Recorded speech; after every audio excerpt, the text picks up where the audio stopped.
Media kwa mara nyingine tena tunakutana kwenye viunga vyetu vya burudani na michezo, lakini siku hii ya leo ya tarehe 6 mwezi wa pili 2026 mzee wangu alinikimbia bwana, kama kawaida. Piga simu mzee, asubuhi njoo studio, kachanja mbuga. Kila nikipiga simu haikamati, kila nikipiga simu hakamati. Napiga kwa mama, anaambia oya, kasharudi yuko ndani, kajifungia, hataki kuonana na wewe. Shida nini? Anakwambia pressure zinazidi, hii migogoro mbona inampelekea sehemu sitofahamu. Klabu yake nao koenda, je, matumaini yataendelea kwenye bingwa au tena Yanga bingwa? Yeye binafsi anasema siwezi kuongea kwa sababu kwa mwendo huu nimeshaona rangi nyekundu. Sasa ni nini rangi nyekundu hiyo?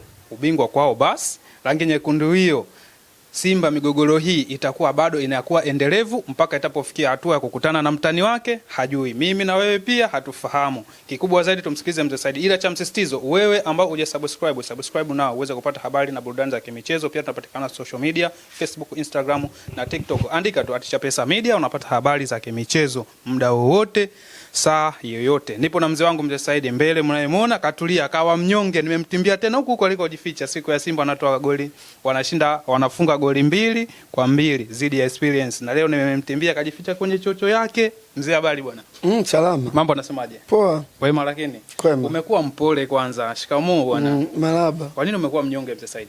Hali naye kwenda sio nzuri sasa hivi. Naona pressure kwako ndio inazidi. Ilikuwa imetulia baada ya Simba kutoa draw ya 2-2. Siku ya pili kasema bwana mdogo, wewe hali ni mzuri. Ila leo naona hali imezidi kuwa tofauti. Mimi nilishasema mapema. Mimi nilishasema mapema. Na ndio maana nilikuwa namngangania sana yule mzee afunguke bado mapema.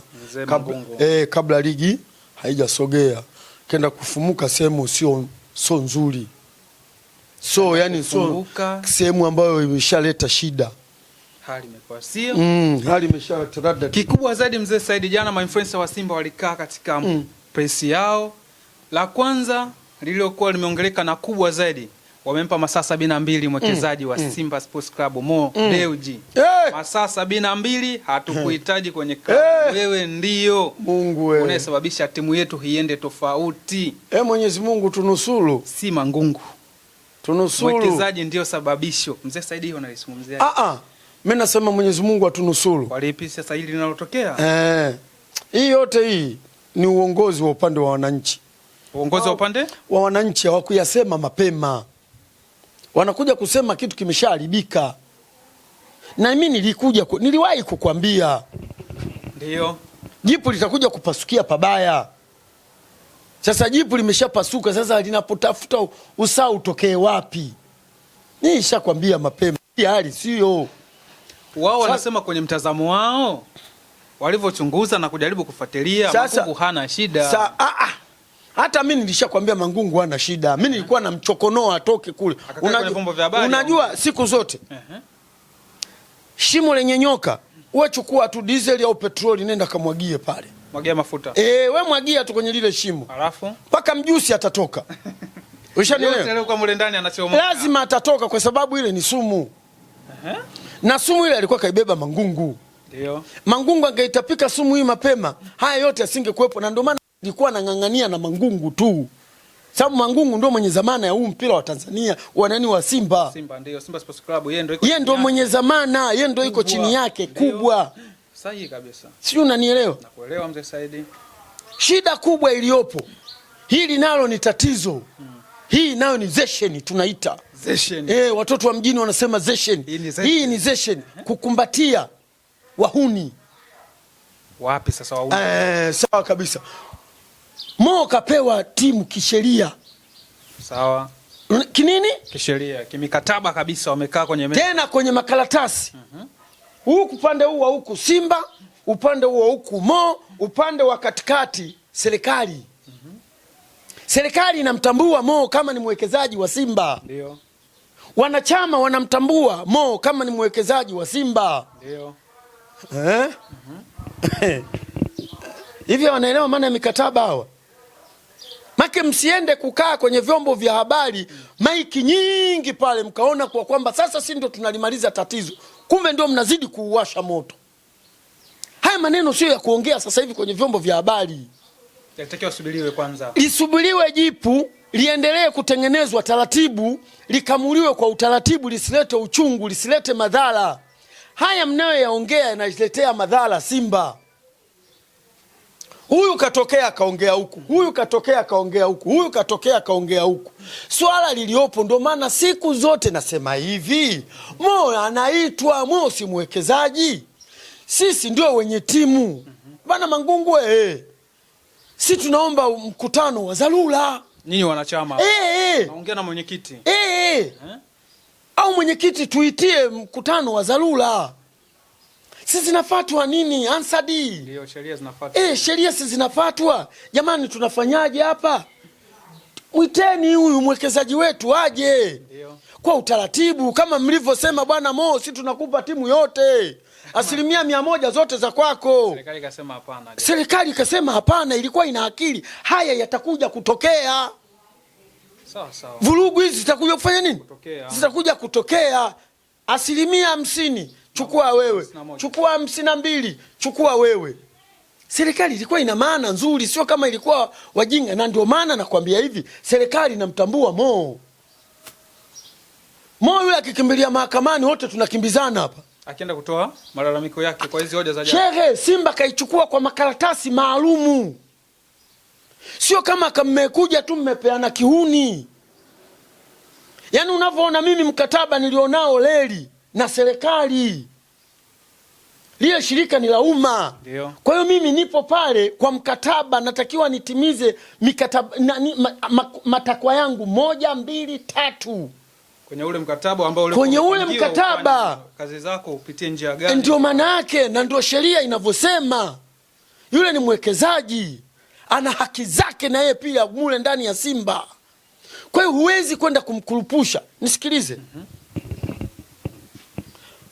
Yule ana asilimia zote kwa kwamba Simba anatia hela, anatia pesa. Sawa. Leo hii wewe unasema unakataa. Sisi hata hiyo hela yake hatujaiona. Mmesahau ya nyuma. Wanachosema wanamaanisha, na nukuu, pesa anayoitoa mwekezaji na kinachofanyika kwenye klabu wanaona ni vitu vili tofauti. Si hapa juzi? Sawa. Si hapa juzi? Sawa. Sasa ndio mjiulize kwa nini? Mbona mwanzo alikuwa anasimamia vizuri? Tumechukua ubingwa mara 4, tumeenda robo finali mara 4, tumekuwa wakubwa barani Afrika. Kwa ajili ya nani? Ya Mo. Simtetei Mo, naitetea klabu yangu ya Simba. Itakuja kupata shida juu ya haya makaratasi ya mkataba. Tutakuja kuambiwa tuuze jengo lile na mahakama. Jengo la Simba. Ndio ninakwambia hivyo. Mikataba ni mibaya. Bwana,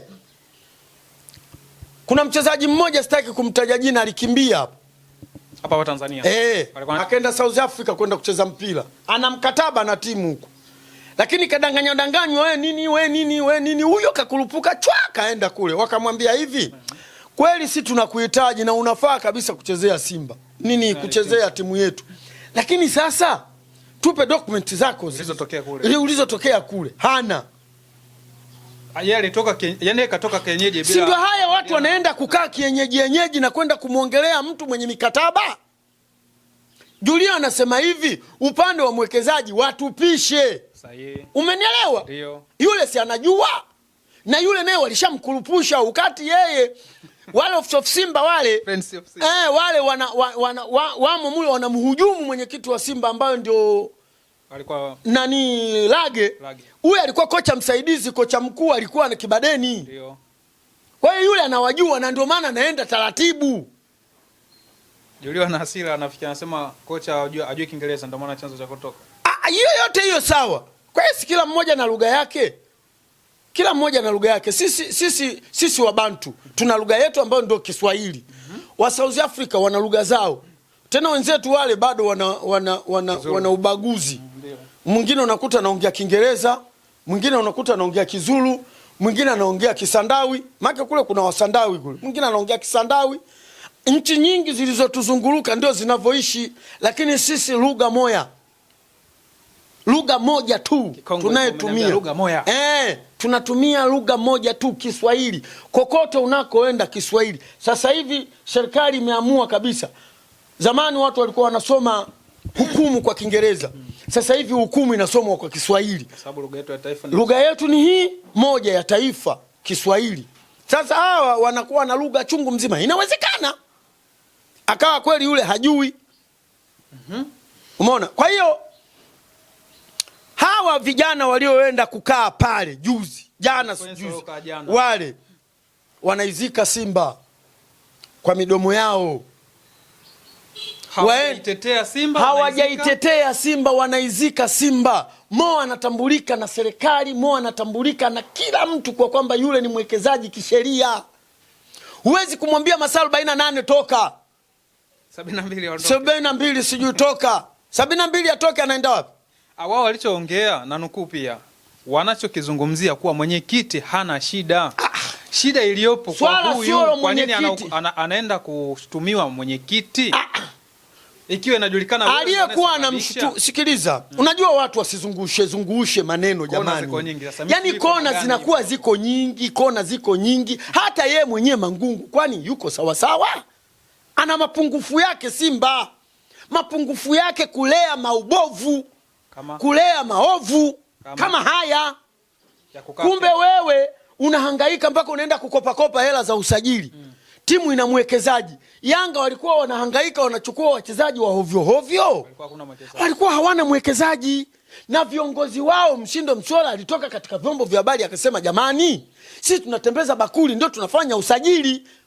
Washabiki na wapenzi wa Yanga walitulia. Sisi tukawa tunatesa, tunalinga, tuna mwekezaji. Sasa we haya yanatokea, Mr. Mangungu, usemi, unategemea nini? Watu wamvae nani? Mo ukija ukisikiliza nakwambia nimeshaweka B80. B20 nimeweka B20. Lakini mpaka kwenye mkutano inaonekana akatoa milioni 6 kwa ajili ya. Ukija ukimsikiliza nakwambia katika timu inayonipa hasara ni Simba. Unakalia nini? Kama kweli we Simba inakupa hasara, unafanya nini? Uongo. Unapata faida. Mo anapata faida. Muongo yule. Hata kama ni mapenzi yake ni muongo. Na ndio maana sasa Mo ameenda kujificha kwa wale watu kwenye ile bodi ile, ndio kaenda kujificha, kakaa kule, kawachagua wale waje.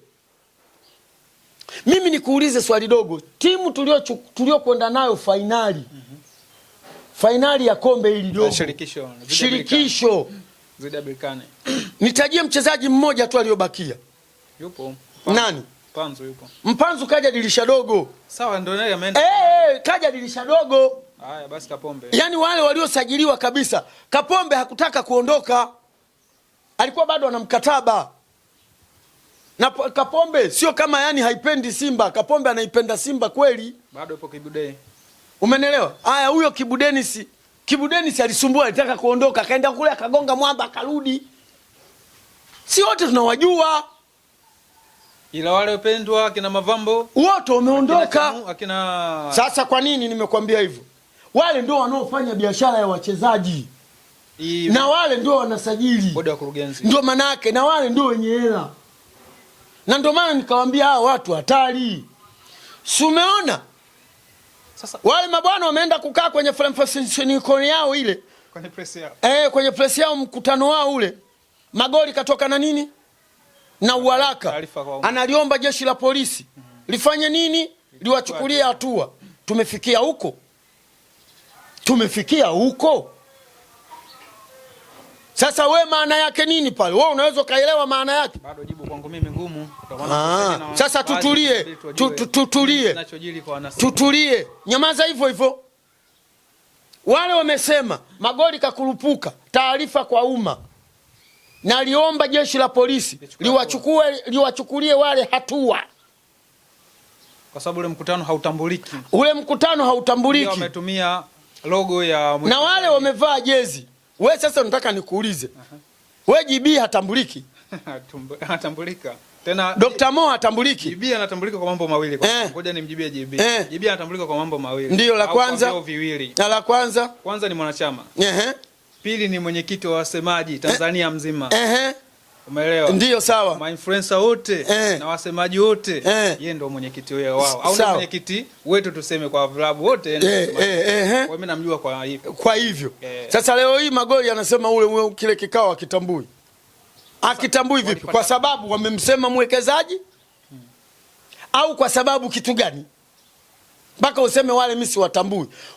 Huu atambui kikao chao. Huu atambui kwa sababu yani unajua hayo mambo yana mambo mengi sana. Na press yote si lazima kuna vibali unapitia ndipo. Ndio maana nimekuambia hivi, wale walioenda kukaa pale wanaizika Simba, hawa huku wana nguvu kubwa. Sasa nini kifanyike walitakiwa kifanye? Aha, umekuja vizuri sana. Hili swala limeshajulikana, tatizo liko kwa mwekezaji. Uitishwe mkutano wa dharura wa wanachama. Wanachama ndio waliokubali tumpe Mo 100%. Sasa wale ndio waje, jamani 100% zenu mlizokuwa mnataka mumpe Mo mmeziona? Mambo yanayofanyika kwenye klabu. Mambo yanayofanyika kwenye klabu.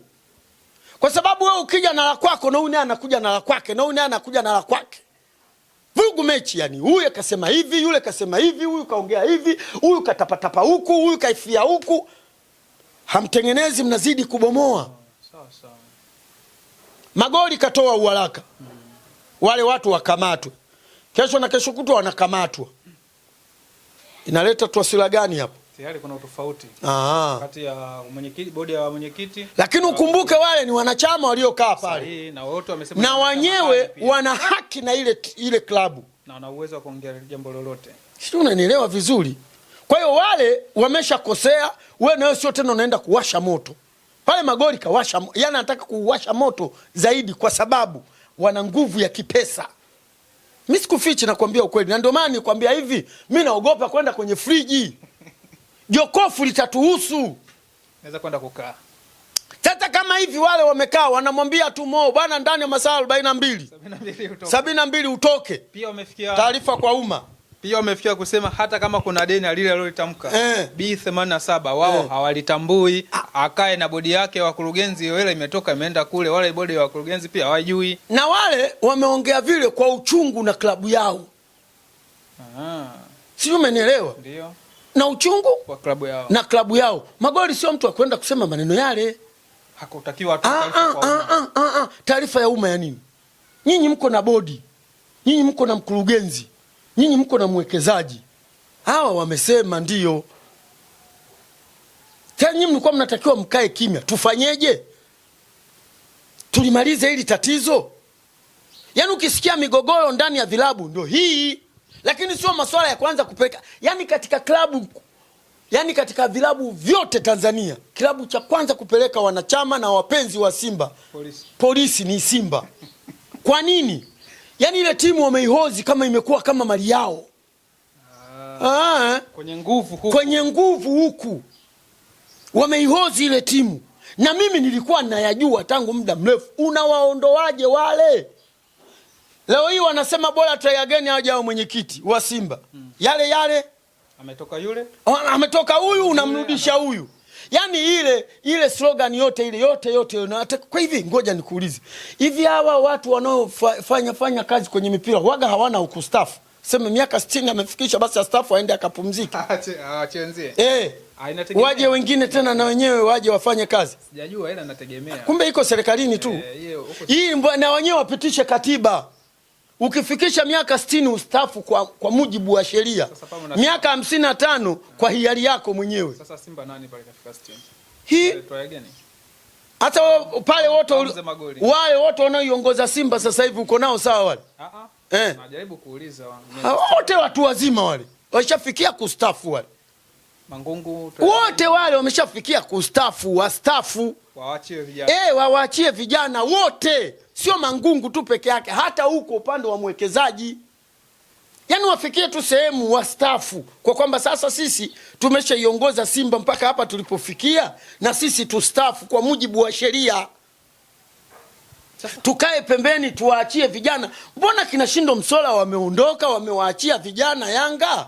Kwani shida ni nini? Mpaka yote hii mnataka tupelekane mapolisi, tufungane, tunyanyasane, tuzalilishane. Kwa nini? Imefikia hatua inaonekana bosi kila anachotoa hata kitoa shilingi 200 mnaandikiwa deni. Mpaka anakuja kusema si nimetoa mimi si mwekezaji. Mpaka atapofikia kuhitaji timu utakuwa na deni la. Ndio maana yake. Utaweza kulipa. Ndio maana mimi nawakataza wale wasikurupuke kuongea maneno yale, sio. Na kesho utashangaa wameshakula vijiti wanaanza kunitukana. lakini mnaizika Simba. Mimi ndio nawaambieni, mnaizika klabu yenu, mtakuja kukimbiana. Mambo ya mikataba ni magumu na ni hatari. Muhindi yule. Alafu watu walionao wajanja. Hamwezi kuwakurupusha hivi hivi kwa haraka haraka. Kwa mujibu wa sheria na taratibu za nchi, yule anatambulika kuwa ni mwekezaji. Kwa hiyo huwezi tu kusimama wewe umewekewa maiki pale masaa 45 atoke. Twendeni taratibu. Wamekosea. Walitakiwa wapite. Yaani pale walichokuwa wanatakiwa waseme, tunauomba uongozi ulioko madarakani uitishe mkutano haraka wa dharura. Wanachama wote tukutane. Mkishaomba vile mumuombe na mwekezaji awepo. Nyie si ndio matajiri? Nyie si ndio wenye mali? Ndio mnakuja mnajadili. Lakini sio huyu kaongelea kule, huyu sijui kaongelea huku. Haileti maana. Mtazidi kuitia Simba mizigo. Twendeni kwa busara. Lazima tuwe tuna busara. Kweli tunagusa ugali wa watu. Tunakwenda katika nafasi za watu za kula, wanapumzika na familia zao. Lakini inabidi kwa sababu wao wametungata sana, hawajatupuliza. Yaani wangetungata, alafu wangetupuliza, haya yasinge kuwepo.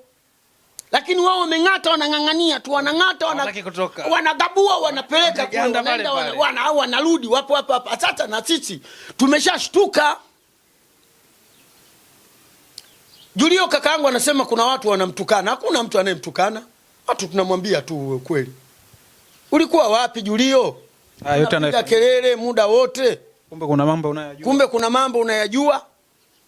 Hakuna kitu nisichokipenda mimi kama kumtukana mtu. Haileti picha mzuri.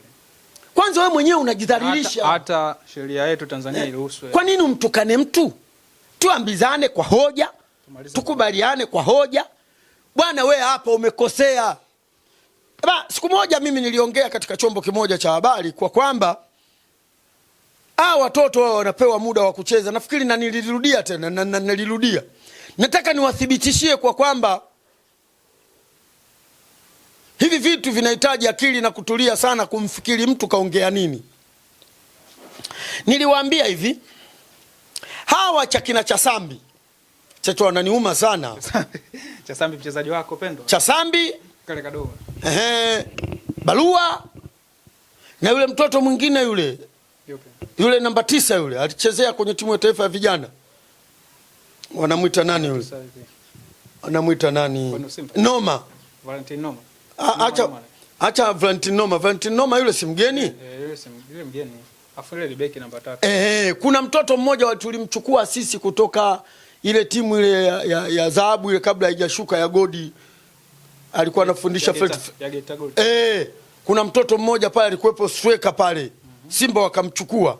Mzuri sana, alikuwa anajua sana goli. Kawaambia hivi, watoto wapate muda wa kucheza.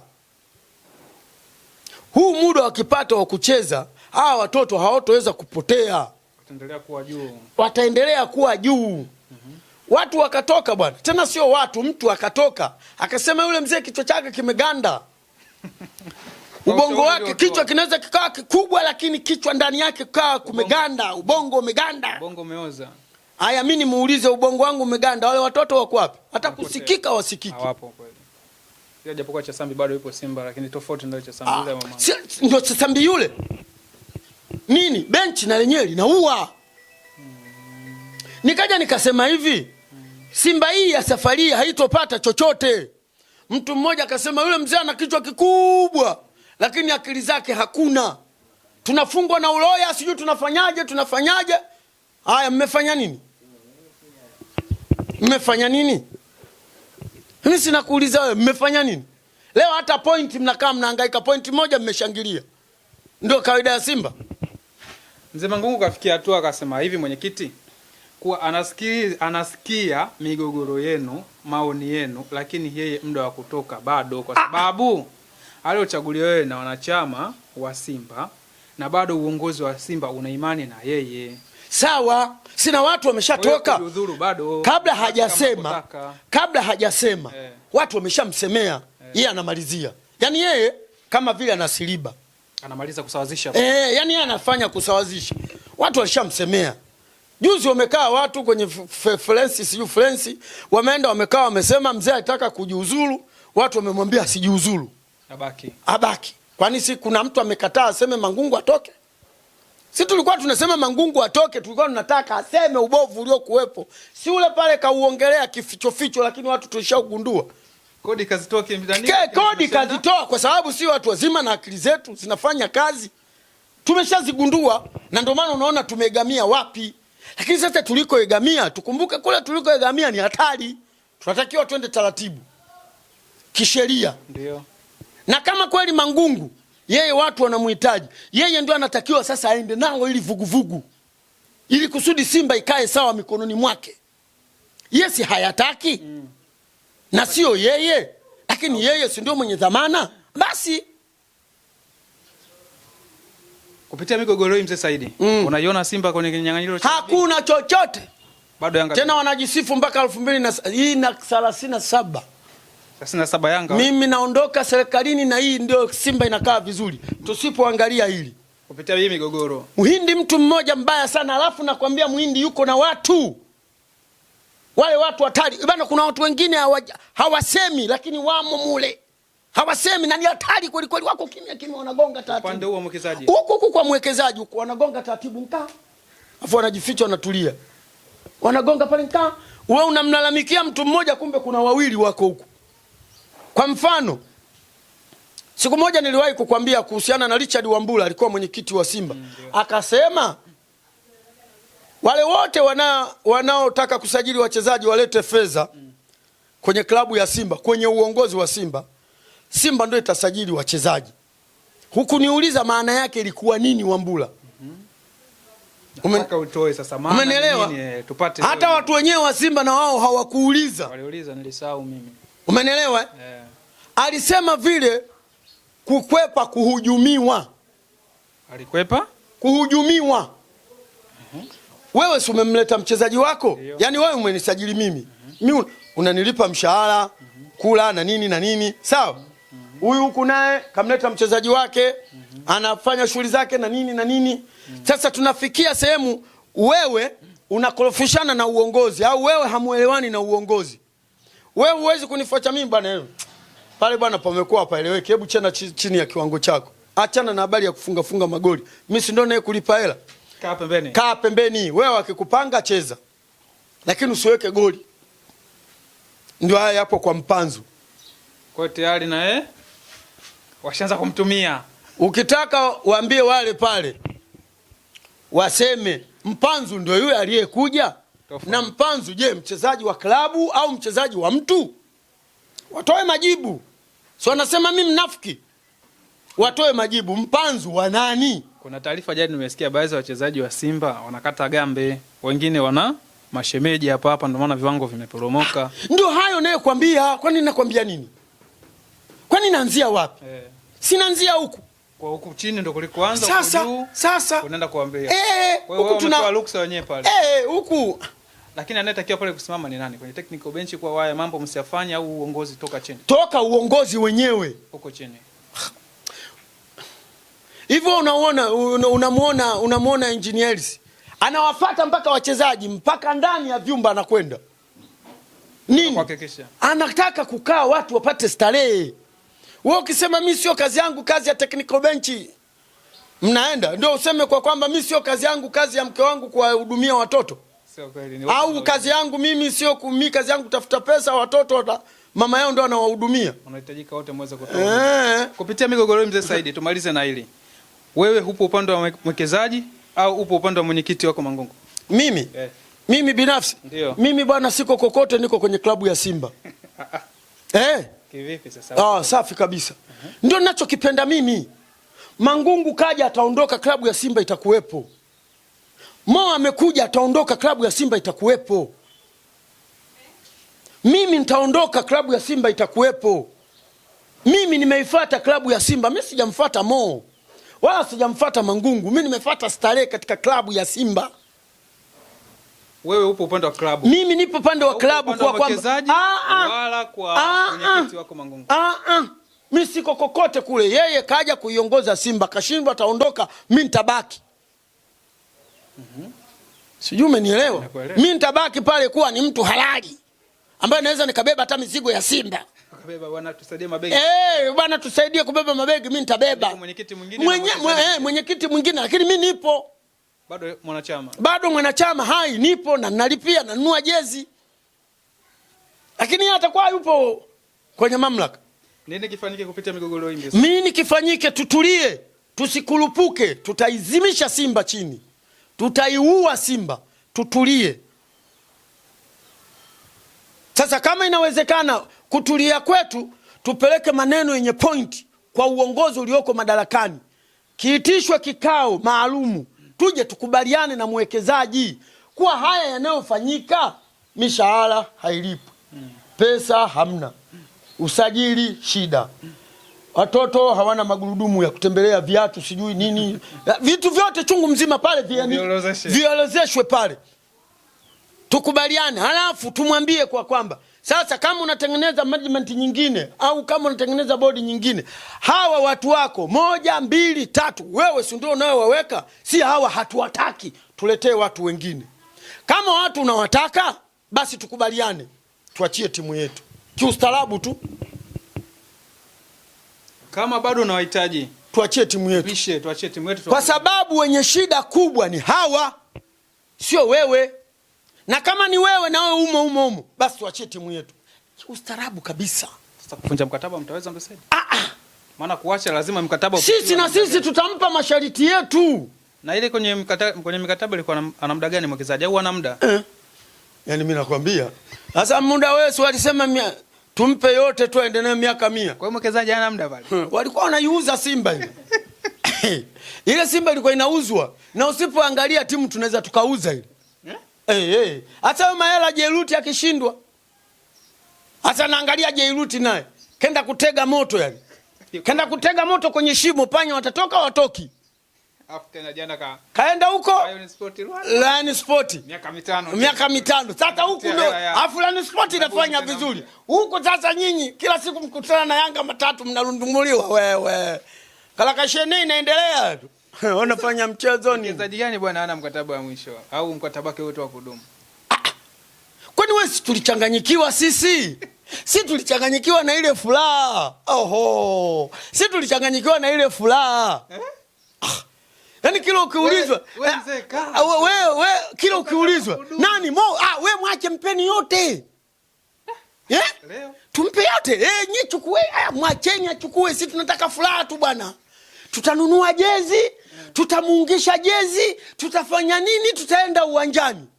Sasa leo kile kinachokifanya nyinyi mnaambia mnampa hasara. Kila anachokifanya yanataka Mohamed bado anapata hasara. Yaani anataka ungangano bado anapata hasara. Mimi ndo nakwambiaje? Watu wana uchungu, wale waliokaa pale. Kweli wale ni wanachama wa Simba. Wala siwezi kuwa doubt wala nini. Walichokuwa wanaongea ni uchungu wa kutoka ndani ya moyoni. Sasa na nyinyi viongozi sio mnakurupuka, mnatoa maneno ambayo si ya kiustaarabu. Tuweze kutoa taarifa kwa umma. Hata unatoa taarifa kwa umma ya nini? Katukanwa nani? Kagombeshwa nani? Wale wanadai timu yao. Wanasema sasa yeye alikuwa anatakiwa aseme hivi, nyie wanachama wenzangu, msidai hivyo timu. Hiyo taarifa kwa umma. Timu haidaiwi hivyo, tutaleta matatizo. Kamata weka polisi. Kwani kamata weka polisi imekuwa nini? Shida nini? Wameongea kinyume pengine. Kinyume cha nini? Uweze kumwekea masaa 72 mwekezaji. Sawa. Kwa hiyo wewe yeye kama kiongozi, ndio maana ya kuambiwa kiongozi yule ana busara kweli. Ndio hiyo. Sio ukurupuke na wewe, naliagiza jeshi la polisi. Wale ukishawaambia na waagiza kesho asubuhi wako mlangoni. Kaka, si ndio kazi yao? Asubuhi tu hodi. Hawana shaka. Wamefika. Bwana nani fulani? Na ukisikia tu ngongongo, wewe fungua namna dirishani. Kama kuna mlango wa kupenya, kimbia kwanza waambie watu jamani mimi tayari huku kumeshachafuka, naenda anajipeleka mwenyewe. Njooni muweke zamana. Si umeshaambiwa wale? Na ndio kazi yao, lazima watoke. Tumeletewa malalamiko. Kwa hiyo twendeni tukafanye kazi yetu. Na wanakuja shehe. Unashangaa defender tu. Alafu sasa ndio ubaya wenyewe. Wanauliza, Mzee Saidi yupo hapa? Hapo wanaokuja kuuliza hawajavaa nguo za polisi. Sasa hivi wanakuja kiraia. Anakuja kiraia. Ila mzee hataki, ameambia sasa hivi mnapoenda kumkamata raia yoyote vani. Wewe. Wewe. Wanakuja kija raia sasa hivi anakuja kukamata kasema wapi? Wewe wanakudunda. Taarifa shatoka. Wewe wanakunyuka. Wewe ukiambiwa bwana mimi polisi. Uruhusiwi kupigwa. Wewe. Kupigwa uruhusiwi sio haki. Wewe ukiambiwa kaa chini, tambaa, kaa nyosha na miguu kabisa. Nyosha na miguu. Sasa sikavaa kiraia huyu. Sasa raia. Tunaenda wapi? Akivaa raia huwezi kukubali. Tena ukiuliza unaenda wapi? Unasindikizwa na la kisogoni. Kimya wewe. Natuletea shida nyinyi. Kwa hiyo haya yote hapa si tunaongea tu, lakini viongozi wa Simba na wenyewe wawe wana busara. Wawe wana busara. Kwa mfano, tukimtoe Mangungu, hawa upande wa mwekezaji wanatakiwa watumie busara, kwa sababu ndio wanaotuhumiwa kuiendesha hovyo Simba. Kwenye klabu mnawafahamu wale? Wako wapi? Bodi ya mwekezaji. Bodi ya mwekezaji. Lazima uifahamu. Mnawajua? Lazima wapo kwenye mikataba yenu ya huko. Kwenye mikataba si wapo wale. Yaani yule Mo. Yule mjua ni Mo. Wale watu ndio Mo.